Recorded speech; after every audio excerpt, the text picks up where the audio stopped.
ஆனந்தம், மழையின் சத்தம் ஆனந்தம். அடமழையில் கூட சாயம் போக வானவில் ஆனந்தம். வாழ்வில் ஓர் ஆனந்தம், வாழ்வில் பேரானந்தம்.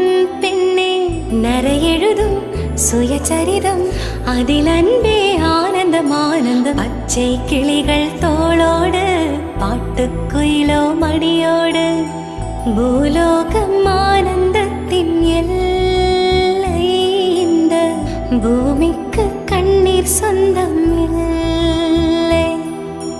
சின்னஞ்சீரு கூட்டுக்குள்ள சொர்க்கம் இருக்கு. அட சின்ன